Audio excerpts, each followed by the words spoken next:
You're listening to Create Wealth Through Franchising, and I'm your host, Kim Daly. In my 20 years as a franchise consultant, I've helped hundreds of people achieve their dreams of building and scaling franchise businesses to create wealth. The interview you're about to hear can also be found on my YouTube channel, where I post new franchising content multiple times per week. Please take a moment to subscribe to the podcast and to my YouTube channel at kimdaly.tv. Now, enjoy the show.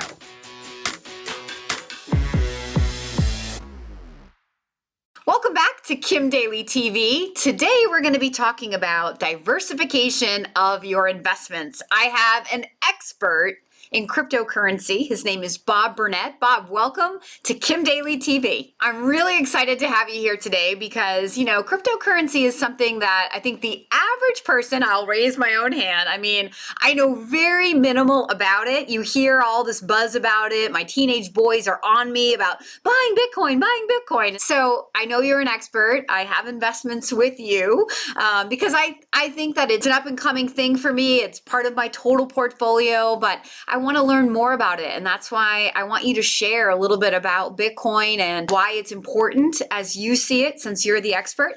But guys, before we get into crypto, let me read Bob's bio so you can get to know a little bit about the man who's going to talk to you about his expertise.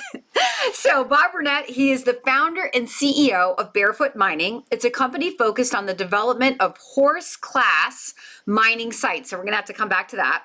And he is a vocal proponent for the expansion of diversity in Bitcoin mining site geography, scale, and energy sources. So that's sort of interesting. Bitcoin and energy. We'll come back to that. Bob has spent over 35 years as a technologist, including 13 years at Gateway. Remember your Gateway computer? A Fortune 200 personal computer company where he led the company's product development efforts as the chief technical officer. He has founded several companies in the Bitcoin mining space, and he's an evangelist and educator for Bitcoin and its importance in the world's future.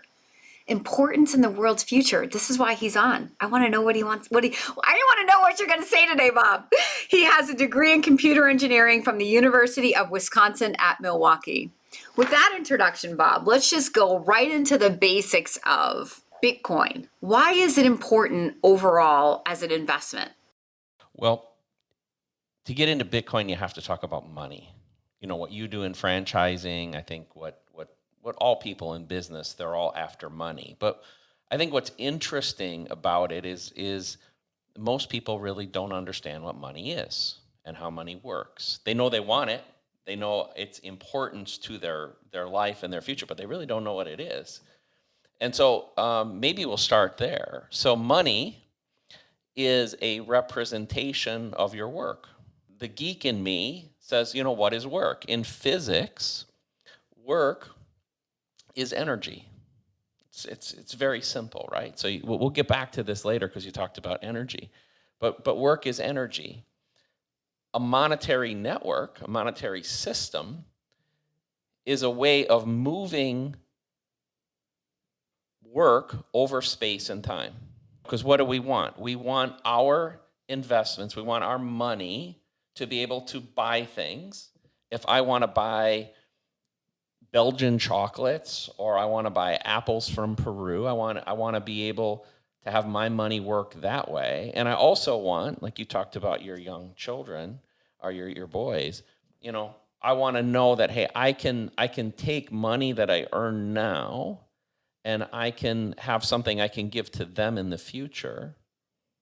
And to the degree that the value of that money erodes, that is resistance in the system, okay? And so what are the resistance points in the system? They're taxes, they're inflation, they're fees, okay? My wife's from the Philippines, and so if we send money from here to the Philippines, we meet a lot of resistance in the system, okay? We start with $100, and my mother-in-law, if we're sending her a birthday gift, let's say we're sending $100 for a birthday gift, she ends up with about $85 of purchasing power. That 15% loss is energy loss, okay? Bitcoin is the antidote. Our system is very antiquated, and it's filled with bureaucracy. It's filled with ineptitude. It's filled with corruption, and it's filled with antiquated systems. And those things are creating resistance in the system that doesn't need to be there. Bitcoin allows me if I want to send $100 of value to my mother-in-law in the Philippines, I can use Bitcoin, and I can get that money there instantly with no resistance. I can start with $100, and she can get $100. Okay. So Bitcoin, which is the granddaddy of all cryptocurrencies, we'll talk about cryptocurrency in general, but Bitcoin is the granddaddy of them all. Bitcoin is an attempt to disassociate government from money, because most of these problems that I talked about, most of this resistance comes from money, from the government. And it's an attempt to reduce as much resistance in the system as possible. So that's why it exists. So maybe I'll stop there and let you. Yes, so great. So then so many questions. So with that setup, then is it no wonder that there's sort of like this sort of, it's almost like, what is Bitcoin? Like you hear all these mixed messages. Is that why there's chaos about the messaging? Because like government doesn't really want the average person to know what Bitcoin is, because my kids are 14 and 15, and they don't want cash. Like if I give them cash, they're like, "Mom, give me the Venmo." They already only want digital currency. That is I watch what my kids do and think, this is our future. They don't transact like I transact. They want it all digitally. My 15-year-old is like, "Mom, we need Bitcoin. We need Bitcoin. We need Bitcoin." He's trying to set up his own account. And I'm like, "Why do you need Bitcoin? Like, what do you know that I don't know?" That's why I thought Bob needs to come on my show and teach me what I need to know about Bitcoin. So, okay, so let's go back to the question I was asking about, like, if it reduces resistance and increases, who doesn't want their hard-earned dollars to always equal what it should equal? If I give you 100, I want you to have the 100 I'm giving to you. Who doesn't like that? Right. Well, the people who were getting those resistance points were profit centers for other people, and so those people don't like it very much. And those resistance points also. By the way, the fancy financial term for those resistance points is trusted third party. That's how they have categorized themselves. So when you get into the geekdom of the financial world, those would be the trusted third parties that are important to maintain the financial integrity and make sure that the money truly. So Bitcoin is a threat to the way that the whole money system works. It is It's an answer, or it's a threat, depending on which side of this debate you're correct. on. It is a frontal attack against the establishment financial system. And it came up in a manner through what's called the cypherpunk community, which is a group of people kind of from cryptography backgrounds, a lot of people with resumes like mine, technically, also from a lot of people from kind of libertarian political thought or Austrian economic thought. All groups that maybe a lot of people would consider fringe groups. And I think that the government authorities never really took it seriously.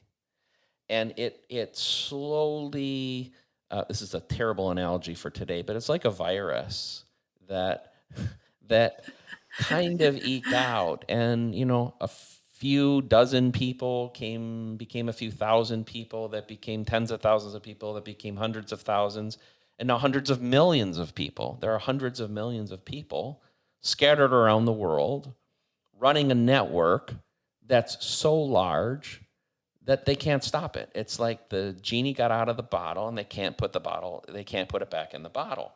And now the only thing they can do is try to attack it.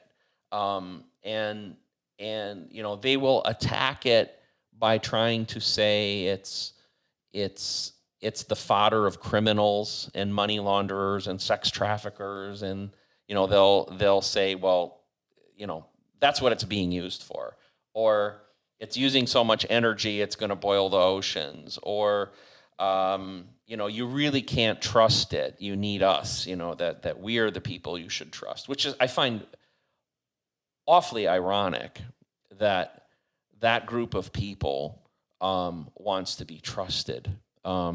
Any of your listeners, go out sometime and do a search, a Google search, on the fines paid by large banks. You will be aghast for participating in things like money laundering. You will see hundreds of billions of dollars of bank fines paid by Bank of America and JP Morgan and Wells Fargo, like massive amounts of fines for their illegal activities. You'll find names like Christine Lagarde, who's the head of the ECB, the European Central Bank, who was convicted of participating in these events, yet somehow still holds her position as the head of, probably the second most important central bank in the world. But I said this to you before. I believe there is a fight for the soul of society. Sounds very grandiose, I know, very, very big. But here's what's happening. We started this conversation talking about money and what it is. Money, in my opinion, and this is just my opinion, money was never meant to be a policing tool. It was never meant to be some mechanism to be used as a weapon. And that's what it's become. Money is supposed to be what we talked about. It represents work, and the monetary system is supposed to help move that work over space and time. It's not also supposed to be a mechanism by which we as a country, I'm talking the United States, sanctions other countries. We use it as a weapon. We prevent countries we don't like or we disagree with from participating in the global financial network. We use it, that's a weapon, right? We use it in place of war. And by the way, some people get really hurt by that. Like you may think I'm a nut, but there are North Koreans and Iranians and Syrians and countries that we don't like, individual citizens who are suffering great economic harm because of those actions. Additionally, just as an example, our system is moving toward one where we have no privacy. So cash, which was, the money that most of us thought of, is disappearing. You even said, Kim, like your kids, it's becoming a Venmo culture, okay, or a PayPal culture, or even a Bitcoin culture. Okay, those are all digital forms of money. But here's the thing. You're going to read and see in the coming year or so a lot of talk about what's called a CBDC, a central bank digital currency. So this is an attempt by the Federal Reserve to say we don't need Bitcoin, we have our own digital money. It is a Trojan horse of epic proportions. What it means is that the central bank will be able to completely circumvent the regional and local banks and see directly into your personal wallet. We'll remove cash. Cash will go away. Money can be distributed from the central bank directly to you personally, and they will decide whether or not you have access to your money or not. They'll be able to turn it off with a switch. And I know you probably don't want to get real political. Well, let's just say hypothetically, people that are vaccinated can use their wallet, and people that are not vaccinated can't use their wallet. People that buy too much gas can't use their wallet, and people that use electric cars can. Those types of things will literally be the flip of a switch, and your entire access to your monetary system. And again, you might say, "Oh, Bob, you're talking kind of conspiracy theory stuff." Well, I'm talking about things that are already happening in other countries. Hey, Daily Coach fans, if this franchise sounds like a fit for you, I would love to be your Daily Coach. Email me right now for a totally free consultation at inquire@kimdaily.tv. So to lighten it up a little bit and to make this more so about the investment part Yeah. of Bitcoin Yeah. or any other cryptocurrency, what's the value to me, to my teenage son today who's like, Mom, set up a Coinbase account for me. I want to start buying Bitcoin. Like, what's the tangible investment value? Yeah, great question. Because I think that there are multiple ways of looking at this, but maybe the simplest way to look at it is this: Bitcoin, one of its founding principles is a fixed money supply. There will only ever be 21 million Bitcoin, and that can't change. Unlike our current money supply, which they print more every day, right? It continually expands. Devalues the dollar, and the reason that whether it's your toilet paper or your apples or whatever are more expensive, at the end of the day, a lot of it gets blamed on the supply shortages and all that, but most of it really comes down to the expanding money supply. That's the technical economic definition of inflation, is expansion of the money supply. So Bitcoin can expand. So what does that mean? That means if I have one Bitcoin today, I have 1/121 millionth of all the Bitcoin there will ever be. If I give it to my grandchild 50 years from now, it still will be 1/121 millionth of all the Bitcoin that will ever be. So I can move my Bitcoin through space and time, and I can preserve that value. Now, that's in the Bitcoin world. Now, in parallel, if we think of parallel universes, there's the Bitcoin universe and there's the fiat US dollar-based universe. That universe, the money supply is expanding. And so while Bitcoin may vacillate in short windows in time, if you look at the 13-year history of Bitcoin, it's been a pretty sharp, you zoom out, look at the 13-year chart, it's a very dramatic up and to the right performing asset. In fact, it is the best performing asset of the last 12 years. Interestingly, too, if you change the base metric, in other words, if you, and very few people do this today, and I get it, but if you value your life in Bitcoin instead of dollars, you start doing that, okay? What you'll realize is if you look at, for instance, a chart of the S&P 500, again, another one you could Google, go get a chart of the S&P 500 and look at the performance of the S&P 500 valued in Bitcoin over the last 5 years. You know what you'll find out is that you lost money if you value. So for people that are like heavy into equities right now, if you had valued your life in Bitcoin, you would realize that you've actually done very poorly. I know that's a huge mental leap for people, but Bitcoin is about, again, I'll go back to that core thing. It's about being able to move value in space through space and time without resistance. And so when I say, people will often say, I bought Bitcoin. And another way of expressing exactly the same thing is you can say, I sold dollars. That's a concept most people probably don't think about, is that whenever you buy anything, you're selling dollars to buy that other thing. Okay? And so what I say is, when I sell dollars to acquire Bitcoin, I don't ever want to move it back. Why? I don't have any interest in taking that Bitcoin, which I know will move through space and time without resistance, and get something back on the other side in dollars. So That will then decrease in in value. Okay, so, and this is my ignorance, can you use Bitcoin to purchase like a car or a house, or does it have that type of value, or would you have to then convert it back to dollars to use it today? that's up to the merchant.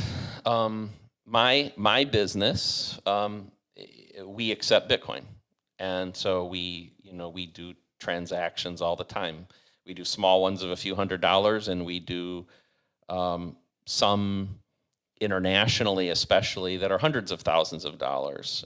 We accepted about $360,000 from somebody in Turkmenistan, and Where's that? yeah, it's just kind of a former What Soviet was the satellite equivalent country. dollars? Those are U.S. dollars. What were the equivalent in his Yeah, country? I don't even know what their local currency was. But that was the whole point, was we were able to do a transaction with a guy in Turkmenistan for, a lot of money, and do it in 10 minutes without a bank, and we did it on a Tuesday evening. Because that's the other thing, is Bitcoin runs 24/7, 365. It's not bound by, you missed the wire cutoff, or Baker's hours. it's the weekend. It's Columbus Day. I guess we're closed. I mean, we don't deal with any of those sort of really insane restrictions. Again, resistance points. We don't deal with any of those things. But the answer to your question, Kim, is today it's not common. That said, PayPal, Venmo, MasterCard, Square, almost all the credit card processors, they have built into their infrastructure the ability to accept Bitcoin. It's up to merchants to decide if they want to turn it on. So what we call the payment rails are already all there. They're all built. And I think it's going to take a handful of years for merchants to get comfortable with this. Because the truth of the matter is, I want to be realistic too. Most businesses, your business is even an example, I'm sure you have, if somebody worked with you and they paid in Bitcoin, you're still going to have a lot of your costs in dollars. So if I were you and that happened, I would. It's like my dream, Bob. That's in my vibrational escrow, but it's not manifesting into reality, into that Porsche in my driveway. Like, I need it converted to how I can use Yes. it. So that's really Yeah. that's the thing. Like, is it a valuable investment today? Because you hear Bitcoin's going up and up and up, the price is going up and up and up. So is it a valuable investment today, to kind of wrap this up? Or is it a vehicle that I'm putting my money into that I can't then have access to the value of that for most transactions? Well, the good news is, if you do want to go back, you want to convert into US dollars, it's highly liquid. And as I just mentioned, the beauty is you can do that 24/7, 365. So if you had one Bitcoin, two Bitcoin, and you wanted to buy that beautiful new car, you could sell Bitcoin at 11:30 at night on a Saturday, and turn it into dollars and have them instantly available to buy your car. You could do that. I don't think people have to be afraid about the liquidity. Bitcoin is $1 trillion market cap. It's super, super liquid. So it's not. I mean, in a lot of ways, there's a lot of, for instance, real estate investors or gold or equities or things like that. Bitcoin's liquidity is way, way better than any of those, even if you want to bring it back to dollars or yen or wherever it is you live in the world. You essentially have instant access to move between the two worlds. Hey, Daily Coach fans, if you're inspired by this conversation, I invite you to email me right now to explore this franchise opportunity. My email is inquire@kimdaly.tv. How does one decide, like, what is, I've heard people say, just get in, like, do the dollar cost average, like, we're just putting it in consistently. Like, how does one decide how much Bitcoin or when to jump in, and then tactically how, like, where's the best place to go to buy Bitcoin? Yeah. What I like to say to people is, first, should I get in or not? That's just a basic question. Should I get in? And if so, how much? And one of the things I do when I speak, when I do public speaking engagements, is I'll say, if you've listened to me and you hate everything I say, um, then I still hope you'll take a 0.5% or 1% of your net worth, and on the chance that you're wrong and I'm right, you'll buy a little bit of Bitcoin. If you believe I'm right at the other extreme, and you believe that it ultimately will become the global reserve asset and that primary store of value used around the world, then you probably don't need to put much more than 20 to 25% of your portfolio in it, because if that scenario is right, that 20 to 25% will become 95% of your portfolio within the decade.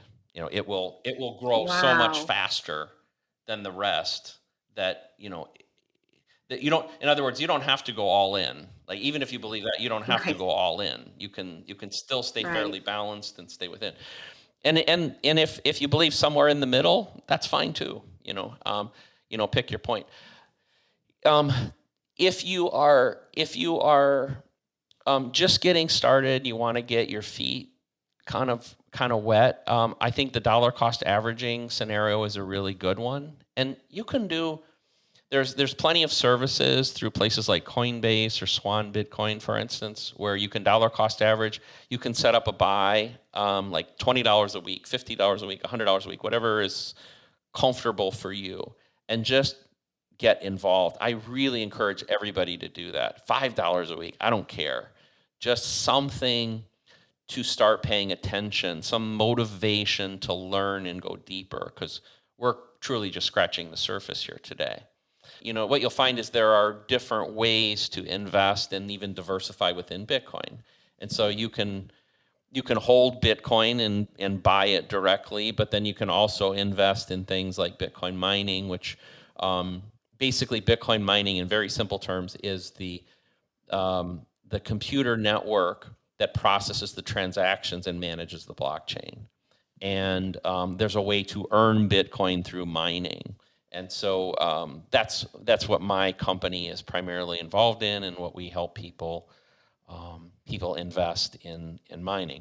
And I'd say that's kind of the phase 2 level investment for people, and then it provides that second layer of investment in Bitcoin and diversification even within the Bitcoin part of your portfolio. I skipped part 1 because I'm advanced. I went right to part 2, 1. guys. Yes, So, part 2, yes. yeah. Just don't follow what I do. Bob, I mean, my mind I want to keep asking you questions, but I don't want to just take up your time. There's one lingering question on my mind that I just have to ask. Could Bitcoin ever become, you're going to laugh when I say this, I think, but could it ever become illegal? Could the powers that be, the Federal Reserve, the people that run the money, ever see this as such a threat that in some way or somehow they squelch the whole thing? Anything is possible, but I'll have two ways to answer that question. Okay, the first one is that, let's say that happens. I would say it would have the equivalent effectiveness of prohibition. It would have they have zero. They can declare anything illegal, but they have zero chance of stopping it from working. So that's the first thing. And the second thing is, I believe it is too diverse. The virus has spread. We have in Texas right now, there's a gubernatorial race. Every single gubernatorial candidate in Texas says, as part of their platform, they will make Bitcoin legal tender in Texas. So, could they? Yes. Would it have any effect? I don't think so. And also remember that companies like Tesla hold almost $2 billion of it in their balance sheet. Companies like New York Life and Massachusetts Mutual hold it in their general funds. So for the government to make it illegal, they now even have to fight large corporate forces that are heavily invested in it. So I don't think that will Wow. happen. They'll try to regulate it, I believe, and that's okay. And I don't, but I don't think they can ban it. To sum it up, all of this at the core, it's about freedom, right, Bob? It's about freedom, freedom from the resistance. And, that's really what Kim Daly TV is all about. Like in a much simpler level, teaching people how to break free from working for other people, to own their time, their future, to build income that they own and can control, and to create the tax advantages that are set up to help the rich get richer, right? And to build assets that you own and control. And ultimately, the reason I wanted Bob to be a guest on my show was because I know that at the core conversation of Bitcoin, it's about freedom, and to kind of bring it full circle. That's what this is all about. You can do, as Bob has suggested, to make an investment or not if you think he's crazy. But I hope that you enjoyed listening to his expertise and maybe even learned something today. I know that I did. Thank you so much for being my very special guest today, Bob Burnett. Well, thank you, Kim. And amen to what you just said. I couldn't have said that better. It is about freedom. Freedom is what it's all about. I was leading a course last night, a mastermind group, and I had 20 or 25 real estate investors and just interested in diversification, and was teaching them about franchising. And I said, look, guys, I'm not selling franchising. Franchising is just the vehicle that's driving freedom. Yep. And that's really what this whole conversation is about. And it is a much bigger conversation that goes to the heart of, I think, what the human spirit just longs for in every way. Every single thing that we do, I've said this in other videos, is because we believe that in the having of whatever we're striving for, we'll feel better. And most of what we're trying to feel is freedom. Yep. Yeah. And yeah. Awesome. Well, amen. Now it becomes like a little gospel sermon. I love it. Bob, if people want to reach out to you, if they want to know more about barefoot mining or about what you do, where can people find you? Yeah, visit us at our website, barefootmining.com. And I'm very engaged in Twitter on primarily the topics of Bitcoin and economics. You can find me there at boomer_BTC. And I hope you'll join me there. It's Bitcoin Twitter is a very fun place, and I would encourage anybody that has even a cursory interest in these topics to join me there. On that note, guys, I hope you enjoyed this special episode with Bob Burnett. Until next time, my name is Kim Daly, and don't forget, I want to be your daily coach.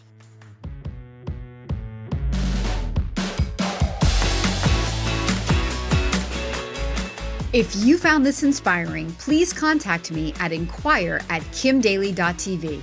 My consulting services are totally free to you. Again, that email is inquire@kimdaly.tv.